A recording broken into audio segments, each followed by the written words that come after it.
Ok. ¿Qué tal? ¿Ya están todos conectados? Ya está la mayoría, faltan algunos, pero ya está la Bien. mayoría. Ok. Bueno, pues vamos empezando entonces, mientras se van conectando los demás.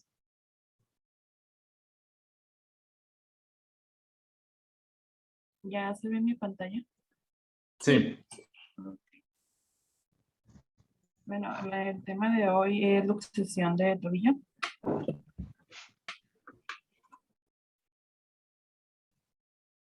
Que pues este consiste en la ruptura parcial o total de los ligamentos en articulación del tobillo. La atención oportuna de este tipo de lesiones es en las primeras 72 horas para tener un mejor resultado tanto en la salud y menores repercusiones económicas.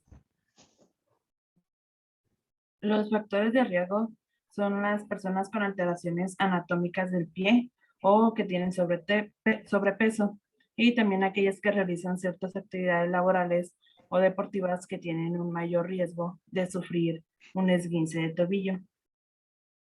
Es importante identificar desde el inicio de la atención los factores de riesgo o las condiciones clínicas que pueden comprometer la mejoría clínica y la funcionalidad de la extremidad afectada.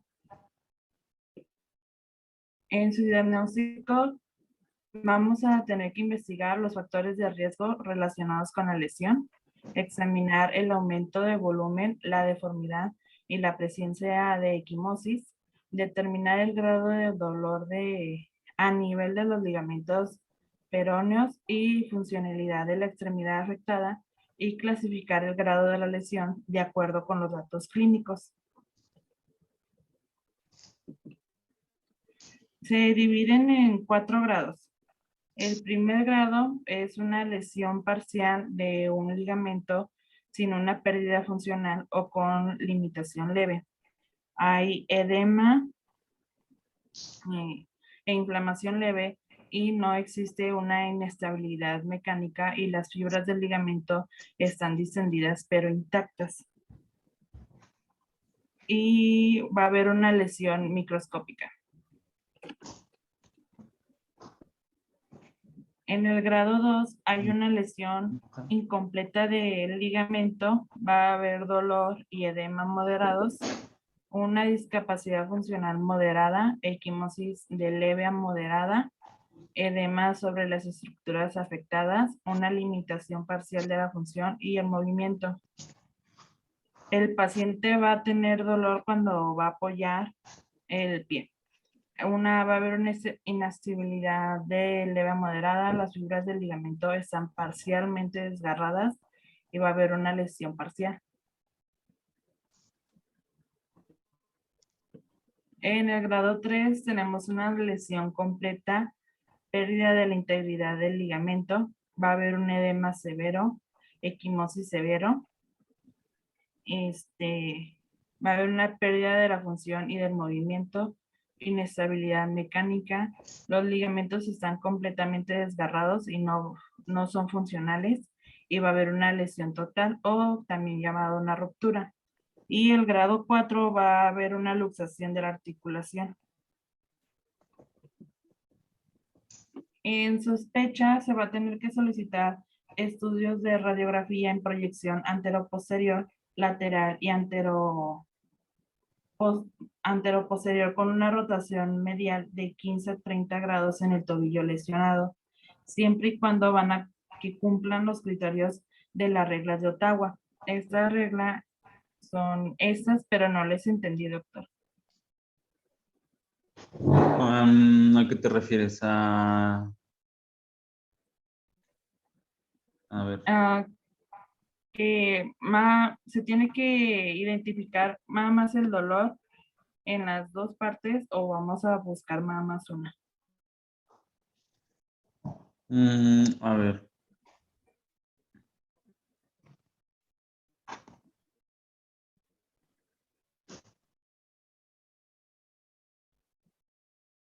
Es que estoy revisando tu lámina, ¿eh? Uh-huh. Ah, ya. Pues es que aquí el esquema que tienes es una clasificación independiente de la clasificación clínica que habías mencionado. Por ejemplo, aquí en la parte A existe criterios clínicos para que podamos establecer si el paciente presenta alguna pérdida de la funcionalidad secundaria a la lesión, ¿no? Y en el B son los criterios radiológicos o los criterios clínicos para que nosotros establezcamos la funcionalidad o la escala de disfuncionalidad en el paciente con la lesión.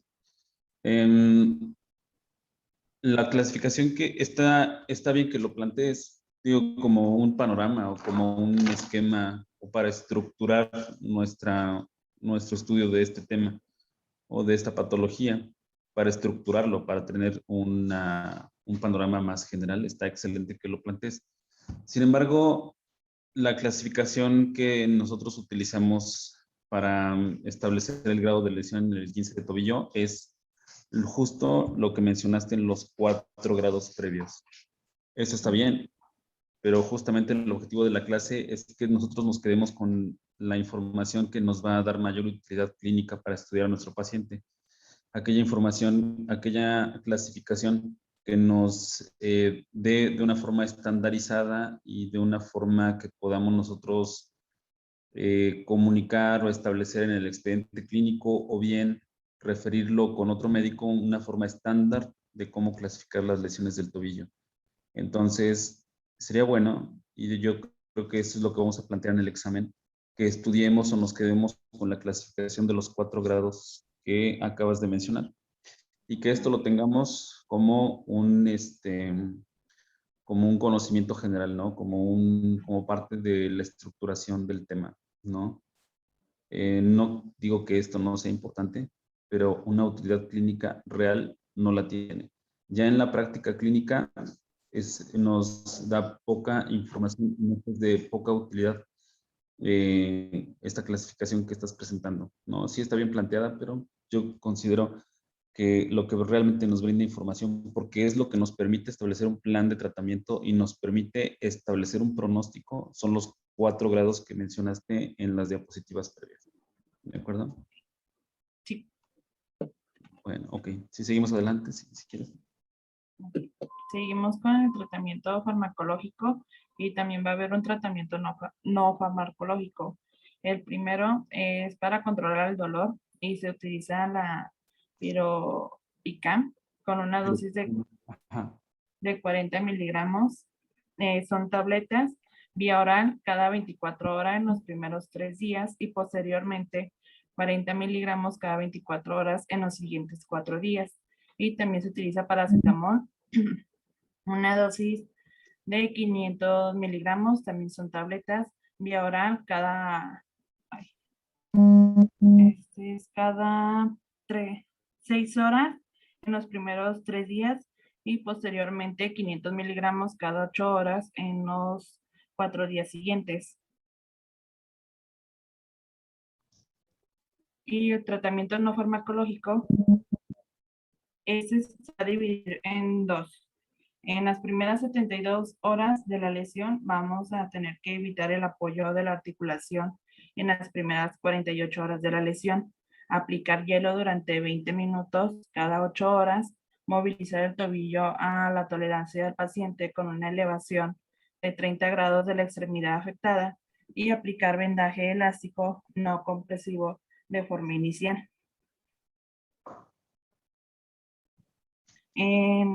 Movilizar el tobillo a 30 grados es un movimiento de flexión-extensión, inversión-eversión y esto se repite 10 veces cada uno.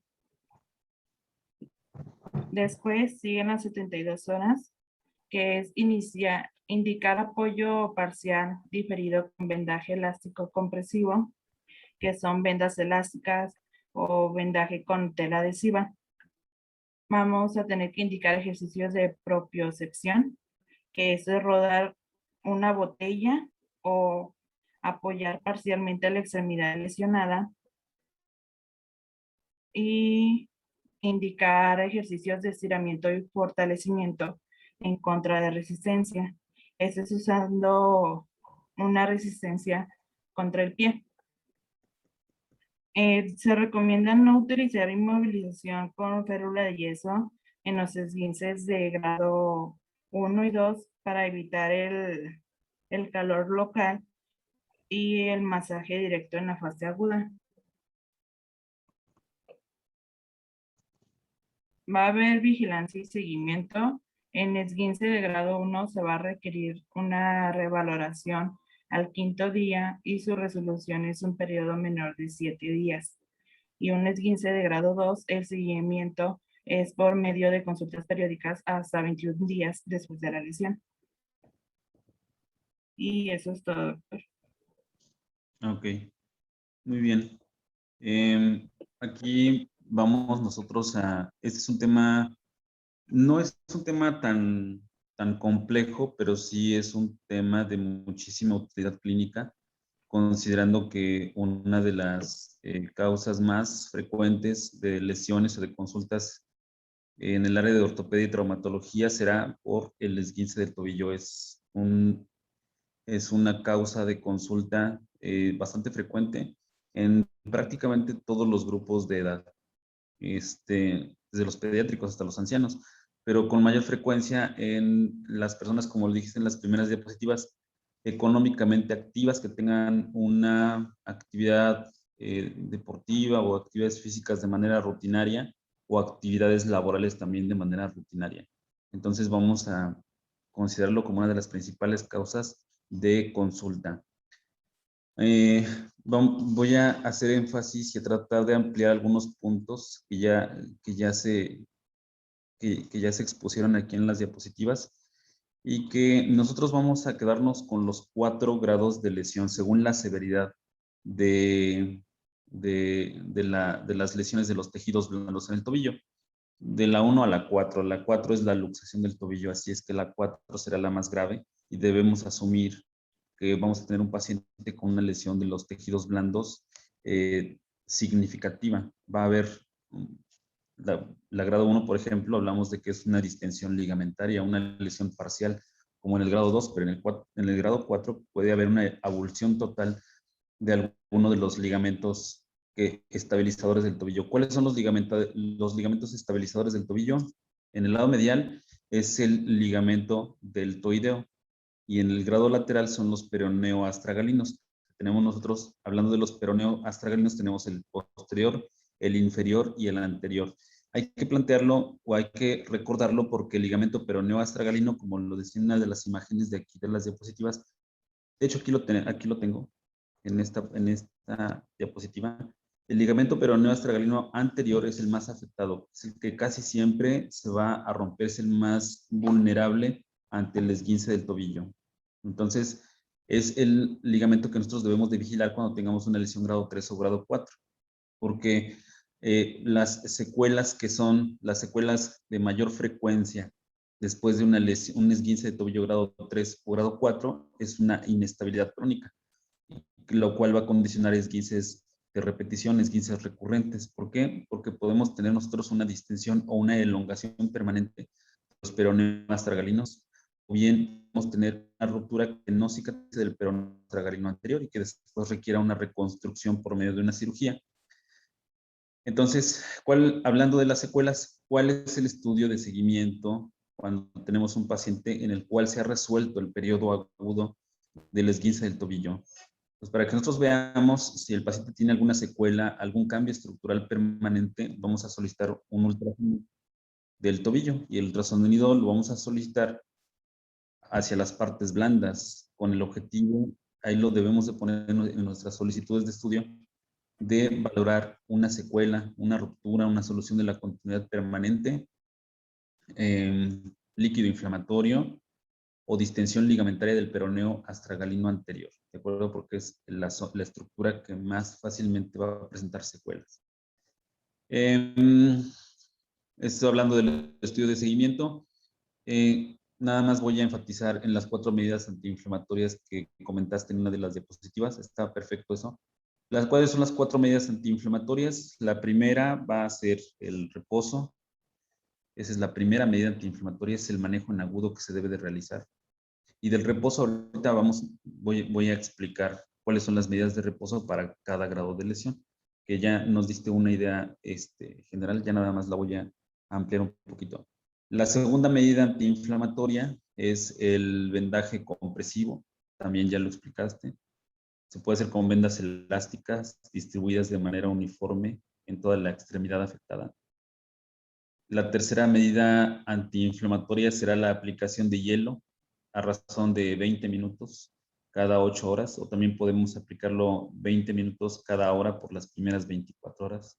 La aplicación de frío, de hielo local, de manera indirecta durante las primeras 24 horas es de mucha importancia porque define la duración. Podemos nosotros acortar la duración del periodo de inflamación.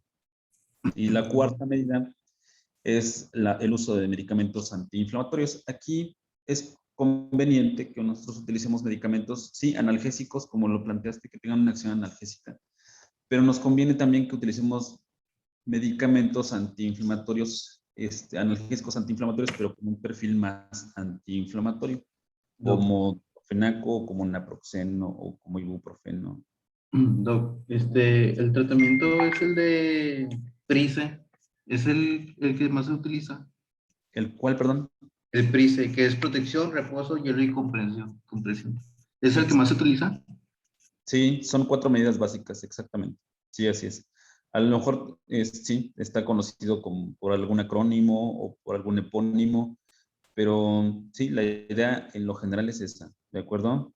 Reposo, vendaje compresivo, aplicación de hielo local y el uso de un antiinflamatorio. Y una quinta medida que también mencionó su compañera que hizo la presentación es la elevación de la extremidad a 30 grados, ¿no? Entonces, por gravedad, nosotros es una medida complementaria que nosotros podemos utilizar para disminuir el edema en el periodo agudo, ¿de acuerdo? Bueno, ya casi terminamos. Por último, nada más ampliando las medidas de inmovilización. Ya lo mencionó su compañera, en el grado 1 y grado 2 vamos a darle predilección al reposo, pero no a la inmovilización. La inmovilización entonces sí la tenemos que colocar en un grado 3, en donde ya se asume que el paciente puede tener una ruptura de un ligamento, tanto parcial como total puede ser. O el grado 4, que fue una luxación de la articulación. Una luxación de la articulación es una lesión masiva de todas las estructuras blandas que estabilizan a la articulación, todas las estructuras blandas, desde la cápsula, los ligamentos, los tendones, los músculos y todo el tejido blando que circunda a la articulación. Entonces, por ende, debemos de considerar siempre la inmovilización con una férula suropodálica que vaya desde la punta de los dedos hasta la unión del segundo tercio con el tercer tercio de la pierna, de la región sural, ¿de acuerdo? Es una medida efectiva de desinflamación, de contención de daños y que no debemos de dejarla por más de 3 semanas. Después de la tercera semana, iniciaremos con una terapia de rehabilitación para desinflamar y para recuperar los arcos de movimiento, ¿de acuerdo? Pero sí, para el grado 1 y grado 2, vendaje compresivo. Para el grado 3 y 4, inmovilización con una férula de yeso o de fibra de vidrio.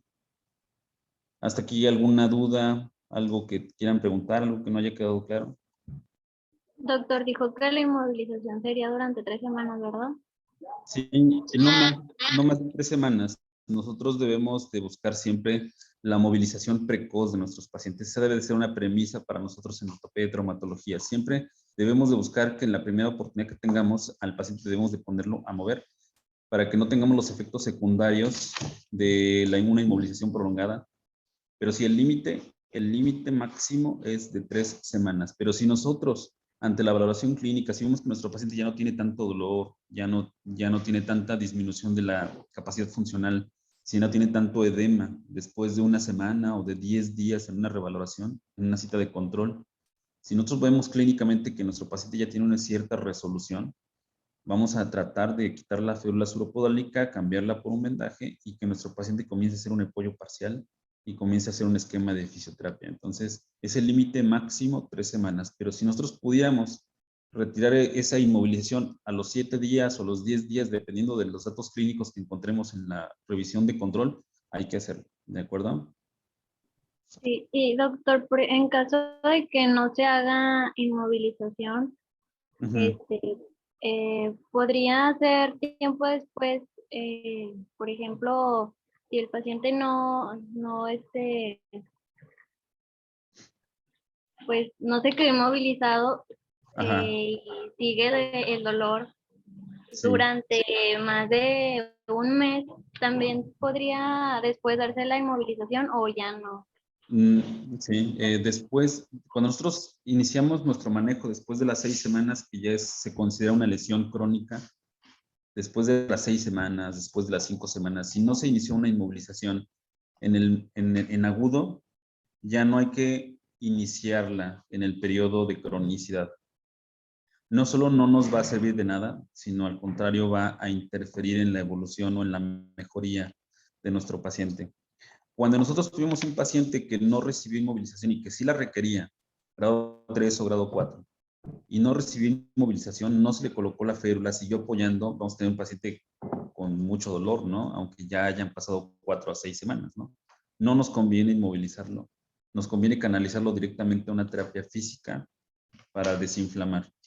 Y nos conviene entonces tomar estudios de control, como una radiografía, el ultrasonido, o también una resonancia, para saber qué estatus presentan los ligamentos peroneo-astragalinos o el ligamento que une la tibia con el peroné, el ligamento anterior, el tibio peroneo anterior, que nos dé una idea de las secuelas que ya presenta el paciente, pero no jamás iniciar inmovilización a esas alturas. Ya no conviene y de hecho perjudicaría, interferiría con la recuperación del paciente. Doctor, en ese caso de que comenta que más de un mes, pues ya hubiera necrosis, ¿no? De tejidos blandos. No, no, no. La necrosis de tejidos blandos se va a presentar por cosas totalmente distintas, ajenas al tema del que estamos hablando ahorita, porque una necrosis de los tejidos blandos, vamos a plantearlo así, una necrosis de los tejidos blandos, su principal causa va a ser una lesión por isquemia, ¿no? Entonces, ahorita, por ejemplo, no estamos hablando de ninguna causal de isquemia, sino estamos hablando de lesiones de rupturas de los ligamentos o de los tendones que evolucionan a la cronicidad. Simplemente que no pegan, que no cicatrizan, que no cierran, pero no que se queden sin aporte sanguíneo o sin aporte de oxígeno. Que en esos casos sí estaríamos ante un factor de necrosis o de isquemia, ¿no? Ah, ok. La necrosis o la isquemia o un tejido se queda sin circulación cuando está luxado y no se reduce antes de un periodo de las 6 horas, que es un tema totalmente diferente. Ahorita quizás no estemos hablando de una luxación, salvo que el grado 4 de un esguince de tobillo es post-reducción de una luxación, ¿de acuerdo?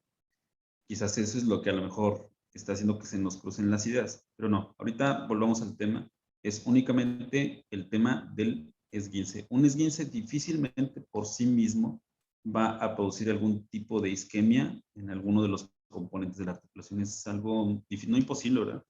Pero sí difícil, ¿de acuerdo?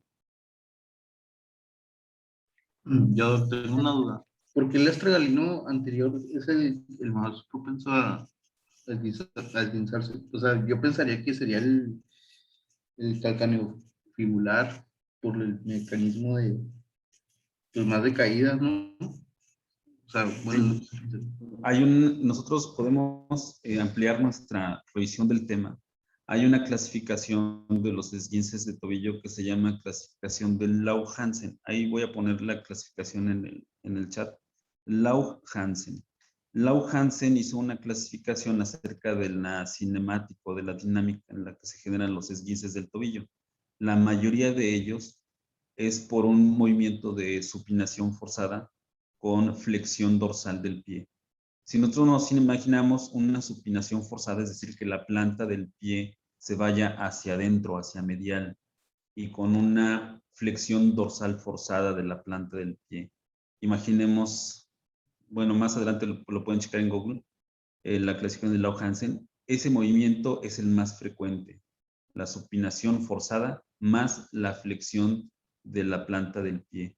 Eso hace que esté mucho más expuesto el ligamento peroneo astragalino anterior. Pero es por la dinámica, por la cinemática por la que la mayoría de los pacientes se esguinzan el tobillo. El tobillo se puede esguinzar en cualquier dirección, colocando el pie en cualquier dirección, pero esa es la más frecuente. Vamos a checar la clasificación de Lau-Hansen. Ahí les voy a mandar el nombre o la clasificación a través del chat para que ustedes se den cuenta por qué el ligamento peroneo astragalino anterior siempre va a ser el más comprometido. Gracias, doctor. Sí, ok, perfecto. ¿Alguien más que tenga alguna duda, algún comentario? El tema es muy amplio, pero considero que hemos estructurado bien el tema clínico en esta clase, ¿no? La información es breve, son ideas concretas. Tenemos nosotros ahí la opción de seguir ampliando la información porque el tema es por demás amplio. Pero yo creo que con estos recursos que ahorita planteamos durante la clase vamos a tener suficiente respaldo de información clínica para hacer una buena evaluación de un paciente con esguince del tobillo. ¿De acuerdo? A la presentación le agrego lo de la clasificación de Hansen, Ajá. Perdón. que si le agrego a la presentación. No, no te preocupes. No, es solamente un cuadro, es un cuadro sinóptico, la clasificación de Lau-Hansen. Entonces, valdría la pena nada más que mandemos una imagen al chat. No, no te preocupes, no es necesario hacer una diapositiva extra. Nada más con que nosotros la conozcamos, ¿de acuerdo? Repito, con que nos quedemos con estos criterios clínicos, son muy valiosos esta clasificación que diste, del grado 1 al 4. Con que nos quedemos con esos criterios clínicos, eso es más que suficiente para que hagamos un buen abordaje clínico de nuestros pacientes, ¿de acuerdo? Doctor, un comentario. Yo mañana voy a dar el tema de fractura escapular y ya tengo mi presentación hecha, pero la hice en base a un libro. ¿Se la podría mandar por el grupo? Porque si es como Sí. algo extensa, para que usted me diga qué más puntualizar o si le debo de quitar algunas cosas. Muy bien. Sí, claro que sí. Ahí mándamela al chat y ahí yo te respondo, ¿de acuerdo? Gracias, doctor. Perfecto. Bueno, pues entonces nos vemos por aquí el día de mañana a la misma hora, ¿de acuerdo? Mañana, Ahí doctor. nos vemos mañana. Nos vemos mañana. Mañana, doctor. Mañana. Que descansen.